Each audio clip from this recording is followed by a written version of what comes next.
Tall Tales. The Nymph Symphony. Chapters. Chapter 32. Under Hollow. Rugged up and warm for once, my head popped out from the top of the fallen tree log bridge. I felt like a phoenix that had exploded into ashes and been reborn to a second chance at life.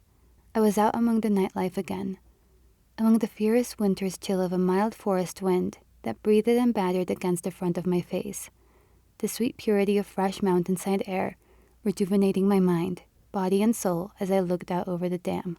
Maybe it was just thin hilly air, but I came out of that hut feeling weightless and cleansed of all former concerns, most renewed and burden-free, despite being covered up under a thick blanketing hood from the leathery winter's cloak I'd been given, which concealed both cold cheeks on my face and tunneled my vision to only ever look forwards. I was no longer alone, nor did I have to remain in charge of all the hard decisions that had to be made.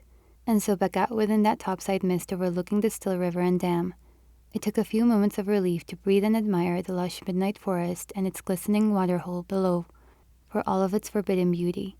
Pilly stood still and unamused near me, lingering on the opposite edge of that peaceful tranquility, merely tapping her leg impatiently in a prolonged wait for me to come over to her side of the bridge. She faced away from the misleadingly innocent river below her refuge, and over towards the death, darkness, and decay that was the whole severe drought-stricken land underneath on the other side of the dam. A deathly path that led endlessly down a long and dry river track, deep into the husky, woody meadows ahead. Pilly was caught in the middle of white chimney smoke, catching the whiffs of strong campfire trails as each puff escaped and slowly disappeared through various invisible tree-hole gaps, hidden inconspicuously under the leafy foliage of the carefully carved-out entrance hole we'd come out from. She was unimpressed by my slowness, choosing to stay within those small puffy clouds of smoke rather than move slightly to her left and out of its way, a strong, stubborn yet silent indication for wanting me to move more quickly in pursuit of her. And so, I walked up to the wooden platform's edge, watching the smoke sail off and merge with the misty night atmosphere as Pilly and I together overlooked the same lofty drop point that led down into a never-ending empty expanse of dirt, dried brambles and dead thorns scattered between distant trees and their roots, as she nodded her head downwards in confirmation that we were going to have to drop down into the deserted, leafless, woody underhollows.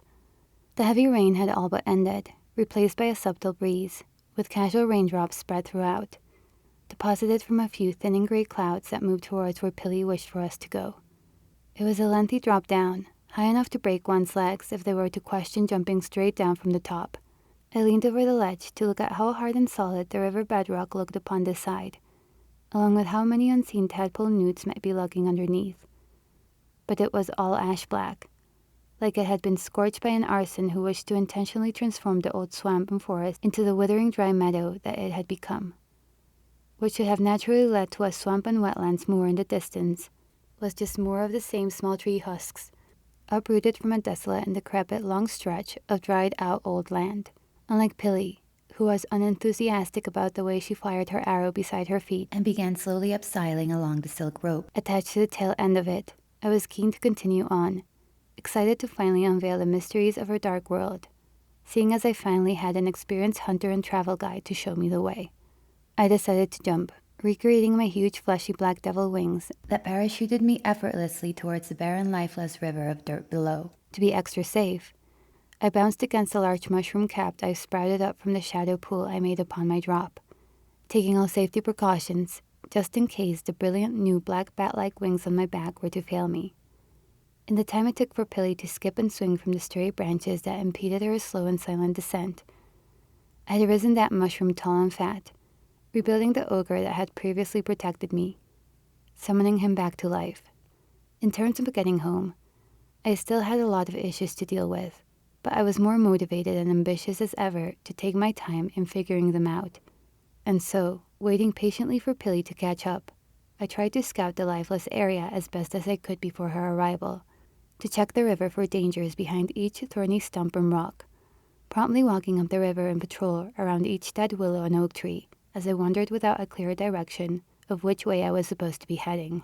Naturally, I and my ogre moved downstream, with Pilly arriving on the soft dirt of the riverbed shortly after my brief investigations, standing there by the giant river blockage, simply watching me move down the dry floodplain with the same stern, unimpressed grin as before.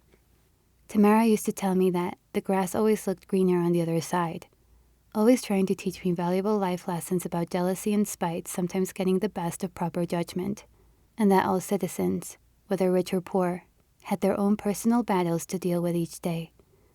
But on occasions like the ones I kept finding myself in, I had to start wondering how wrong she must have been. The land before me and beyond that river log blockage was completely condemned, its riverbed as dry and infertile as the white desert and red ridges of the Badlands. Whether natural or man-made, the tree falling over to block the river's flow was a blessing to all of the forest on one side, yet by consequence had cursed the rest of the forest there afterwards, with all the wood upon this half of the land dried up and flaking away to powder in the wind. Like the graveyard beforehand, we were once again in the dead zone, a dark forsaken hollow that had become so stagnant and suspended of all life that not one noticeable plant or creature seemed capable to stay alive. It was as if one tree falling over had fortunately saved one half of the forest and yet killed the other. Some might call that a sacrifice, seeing as one area died so that another could thrive, and yet others could dare contest to say that if the giant tree that blocked the river never fell, then both halves of the forest would survive to suffer only half alive. To me it felt almost like a metaphor of our two worlds, that maybe one world must die in order to save the other, or whether, if resources were to be halved, then both worlds could live equally in poverty. What a bitch Mother Nature could be, considering that in so many cases of survival, those were the only two options one got to choose from. But perhaps that was the decision Melina was prepared to make, unlike Midas and many other nobles who loyally followed him. Despite the rain that had just fallen, or that it was actually day instead of a silent pale midnight, whether I thought we were to travel seemed to be too unsalvageable for food to exist within. It appeared every droplet of rain that had fallen on the dry river I stood upon had already been selfishly swallowed up by the dirt and had left none for potential life above to grow upon. "Where are you going?" Pilly called out to me loudly, standing still by the dam in another brief suspended wait. "There's literally nothing down there." I had been about to follow the dry stream downhill, thinking it would eventually lead us to food and water. "Oh, I'm sorry, I just thought—" "You thought wrong," she sharply responded, cutting me off mid-speech. "It didn't rain anywhere near enough to refill any of those smaller streams," she announced from the small distance as I turned back towards her. "Come, my prince found a way to desalinate salt water for our swamp plantations. It's this way," she said before pointing towards the dry dust valley to the left, indicating we needed to head away from the mountainside and towards the area where my world's meadows would have been located somewhere nearby. "Just follow me closely, okay?" she stated loudly, walking away from my approach, not appearing afraid of predators or adversaries, as she was happy to shout and walk along the low ground for once. "Sorry," I apologized as I hurried to catch up with her and her careless stroll towards the dry, empty dirt hills that had to her left. Once I caught up to her and walked along her side, she didn't say anything for a very long while. The two of us walked to an awkward silence, pacing up the crests of each hilly peak, only to briefly stop each time and glance around for a subtle trap and observe the footprints of other gnolls who must have lived in the safety of the Underhollow. We were walking in a sound silence, and even though she seemed quite content to remain quiet, I felt uneased while I walked along beside her, waiting for her to get used to my presence. When ongoing hope that her obvious disdain for me would gradually begin to mellow the longer she got used to having me and my ogre there beside her. More than a few times, I felt just as oafish as the ogre on my other side. I was constantly tripping and wandering clumsily near Pilly, never realizing how often I naturally misstepped until I was doing my best to avoid it within my travels. Unlike me, Pilly moved so confidently and swiftly that she was as silent as any prowler, just like Anera, who rarely ever stumbled. Pilly also seemed like someone who was just so cool and popular, regardless of what she was doing. I admired Pilly for how brave and fierce she was. I began to even like her as soon as she warmed up to me enough to start talking and teach me the ways of reading the forest and tracking potential dangers. "That's the shredded skin of a skink," was the first casual thing she said to me. "Stray ones sometimes wander out here, following the scent of nymphs who leave the forest. We gotta be careful. I reckon it's probably buried and hidden itself in the dirt somewhere up ahead," she claimed, And those footprints are fake, she said later, noticing tracks in the dirt. You can't trust everything you see. The imprint is too clean. Someone's made them deliberately to lure us down there. So try not to tread on any random patches of leaves or twigs, okay? They could be spike traps. Thank you. You're very observant. I would compliment her in kind each time she pointed things out to me. The two of us feeling fairly safe, given the desert-like distance between all trees, brambles, and other barky terrain. When you're in a place as scarce as this, you have to know where you should be looking, she mentioned to me. And also to know when exactly to be quiet and listen, she added, happy to give me hunting advice, as we continued walking with a more respectful conversation than the awkward silence we had before. Being as patient as I could while I waited for Pilly to warm up to having me there before I asked any big questions. You know, for a girl with all your power, I don't think you'd actually last one day out here completely alone, she remarked, spoken under a casual tone of curiosity, rather than direct insult, as she seemed to be willing to break the ice and allow us to begin to have a more deeper discussion. Yeah, I know, I confessed, the brute honesty of it making me smile and laugh. I'm just thankful I'm not alone anymore, I ventured to say. To be honest, I'm pretty new to being outdoors altogether. I was just a maid up until a week ago. You're kidding me, really? She responded, genuinely astonished by my remark. That's very interesting, she mused, just coming to terms with how different, or perhaps alike, I was to the other version of myself I was figuring she must have known. Well, it's for the best, I'm sure, she stated rather cryptically, stopping us quickly to a false alarm, with the breaking of a branch in the wind startling her. She put her finger to her lips in order to indicate a quick need to be quiet, drawing and shooting an arrow into the tree, just as an insurance measure for spooking anything nearby to come out from hiding. You know what I find most strange? Pilly said, returning to the conversation casually. After a short delay and lack of movement from the only oak tree that was visible in any direction to our right. An innocent and almost welcoming smile pressed across her face as she looked ready to amuse herself. No, what? I asked curiously with my own friendly smile, hoping this would be the conversation that led to me getting some answers. After almost 18 years of difference, you still ended up with my brother in both of our worlds, she stated. Some could call that fate, she hinted, with a similar smile that Anera usually wore when she liked to meddle in others' affairs. I stood still, thinking about what she'd said, leaving her to bend down and swipe a few leaves and twigs with the gold tip on the top edge of her bow, as she then proceeded to press her hand into a claw print left in the dry dirt, possibly feeling for some residual heat left behind from whatever creatures came before us. You even look at him in the same way, she surmised, leaving me in somewhat of an awkward embarrassment as she stood back up and waited for my reaction. Actually, he's betrothed to another. At least I think he still is. You think? Yeah, it's complicated. Oh, well, I'm sorry, she politely replied, a new kinder persona seeming to have emerged. Well, you might actually live longer this way, she joked, a certain sense of sadness and insecurity in her tone, and she looked away to avoid eye contact with me just afterwards. The two of us continued going over one last dusty hill, only to arrive beside the huge erupted steel gates of a giant square paddock lush with grassy reeds and swamp fields hidden by the hill. As the gate sat at the bottom of the slope, and were only as elevated and high as the hill was from its tallest peak. I like your bow, I said, looking down at the gold-tipped metallic corners of her brown and green long bow, two candle wicks curled inside the tips beside a thin flint striker plate she must have used to quickly light them up with. All of her arrows stashed upon the side along the wooden shaft as a bundled dozen sat readily in their own cradle. You're quite amazing with that thing, I added in further compliment, hoping it alone might help explain a few more things about the connection between our worlds. You should have seen my mentor with it, she stated, smirking nostalgically. Dr. Maxwell? I then asked in a brief confusion, forgetting for that very brief moment how different Anera and Pilly's lives must have been, and how silly I was for believing he could have also been Pilly's mentor too. No, Zephyr, she told me. I always wanted to be a doctor, though, but Maxwell died almost a full decade ago, so I never got the chance to chase that dream, she added remorsefully. So what happened here? I finally asked. You really don't know, do you? She said skeptically, seeming to finally accept that I wasn't merely playing dumb about my lack of knowledge, but rather that I had never been clued into what her world actually was.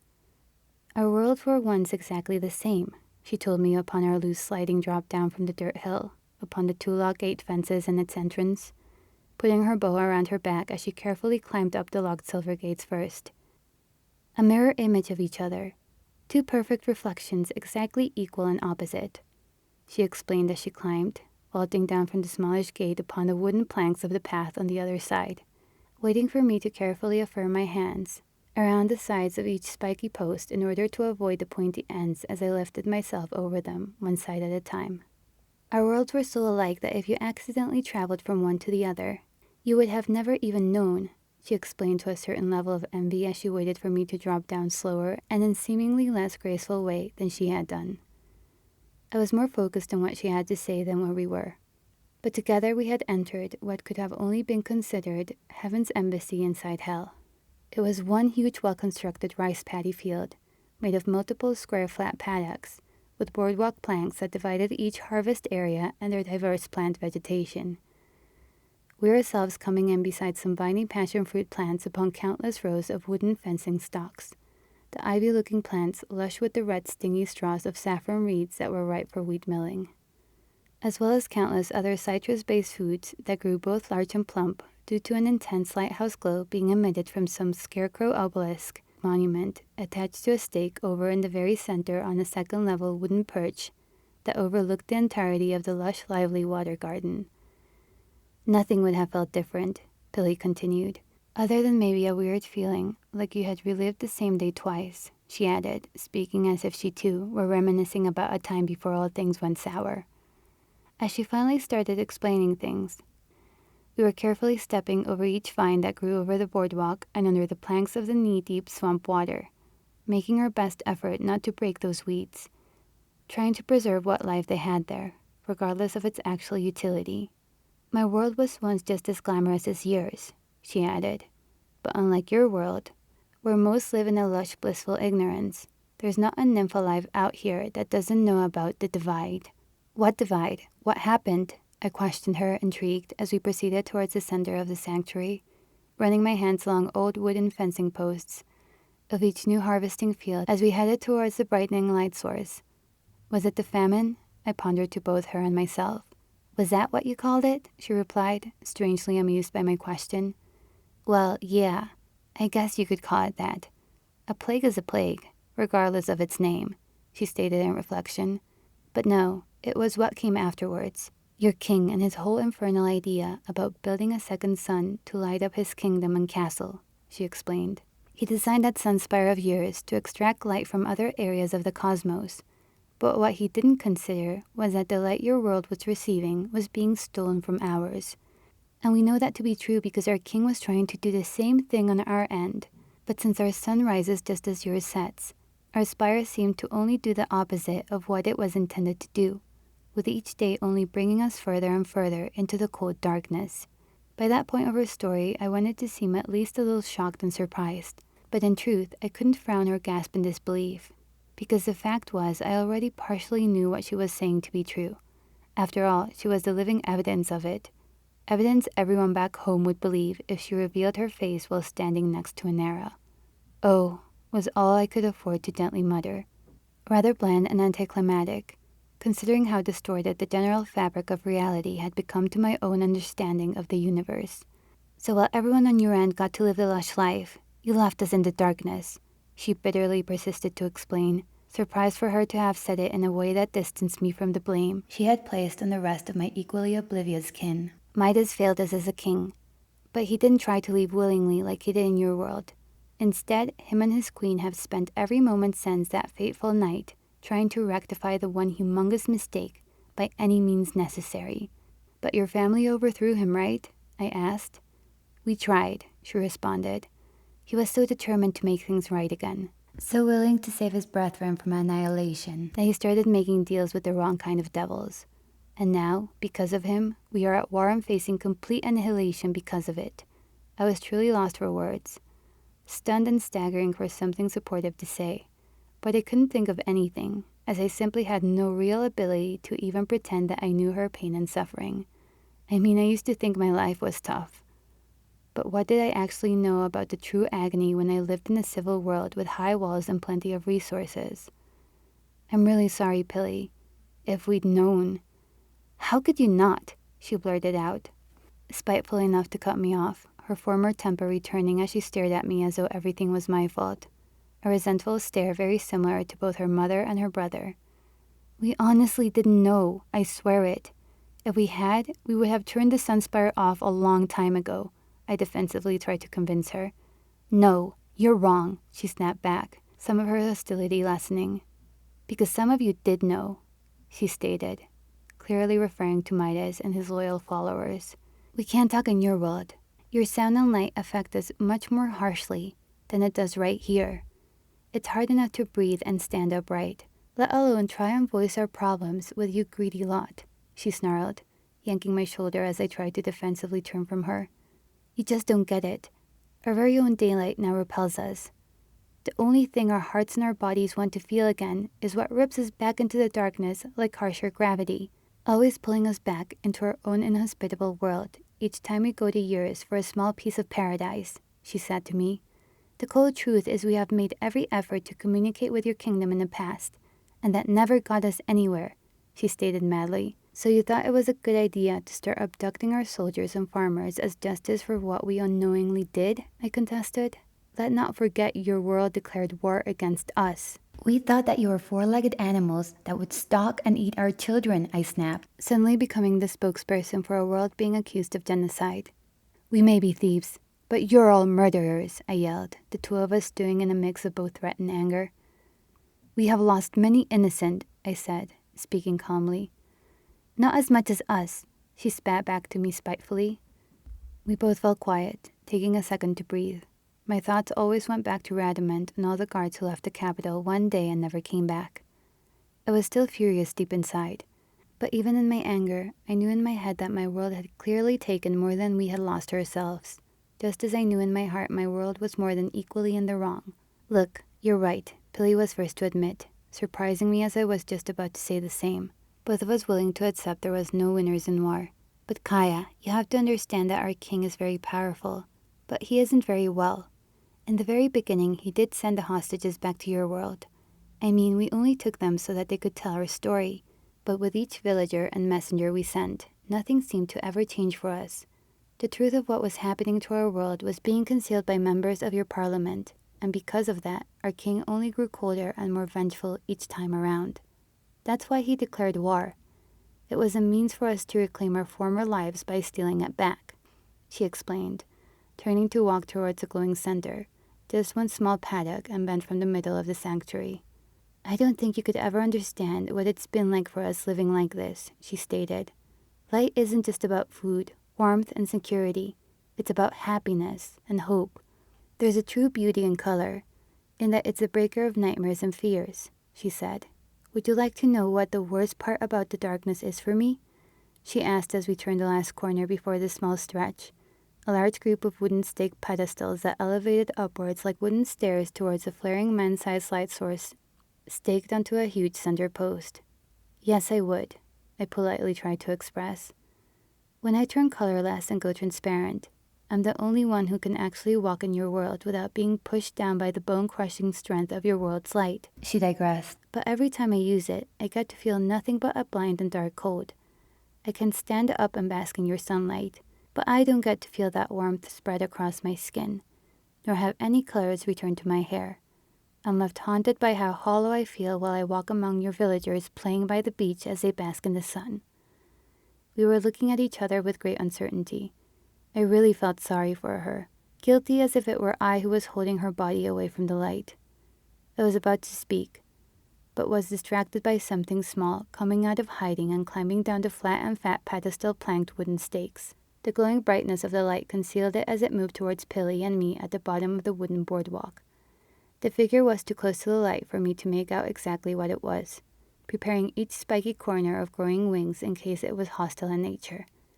No, wait, it's okay, Pilly cried out as she ran over to the gentle dwarfish creature most defensively, a small tiny gnoll under a cute shroud coming down from the second-story plank after spying on our little argument. Pilly pulled the gnoll up as she held it in her arms, wiping away mud and muck from its clothes, only to remove its hood and reveal a tiny little boy from under those shrouded covers. He could have been no more than 1 or 2 years old. He wore tiny cloth shoes that were covered in remnants of spider webs, his face being one of ultimate familiarity.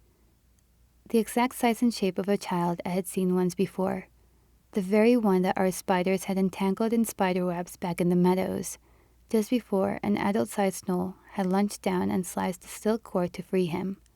Levi being that tall gnoll who grabbed and freed that child just before the horde began to attack us.